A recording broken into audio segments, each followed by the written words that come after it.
question on Saudi Arabia's involvement in securing Griner's release.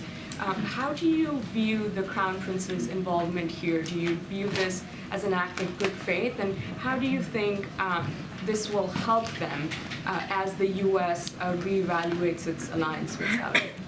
So, as I've said before, this negotiation was between the U.S. government and Russia. And that's how we were able to secure Brittney's release. And I don't have anything further to share on that. So there were U.S. officials on the background call this morning thanking the Emiratis, for example, but there was no explicit mention of MBS on the role he played. I mean, is the administration still extending their gratitude or thank you to? So again, the only countries that negotiated this deal were the United States and Russia.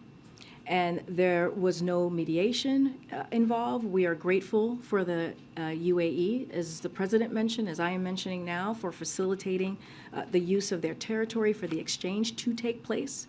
We are also grateful to other countries, including Saudi Arabia, that released the issue of our wrongfully detained Americans with Russian government, that raised that issue.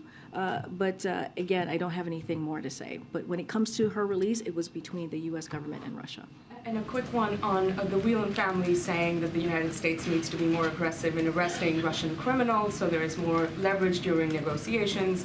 One of the options is for the U.S. to arrest more Russians that, the government is sanctioning already. Is that sort of a feasible path being floated? Is that, how would you respond to that? I don't have anything more to share or anything to add or preview on your question. Look, as you know, the president recently put forward, the Biden administration expanded their toolkit for the U.S. government can use to make sure that as we think about hostages that are wrongfully detained Americans that are being held, to deal with that issue, including the ability to impose serious costs and consequences, such as sanctions and visa bans on governments and non-state actors who are involved in hostage-taking and wrongfully detentions. So the State Department has also introduced a new risk indicator to their travel advisories to inform U.S. citizens about the risk of wrongful detention by a foreign government in 6 countries that have regularly engaged in this practice.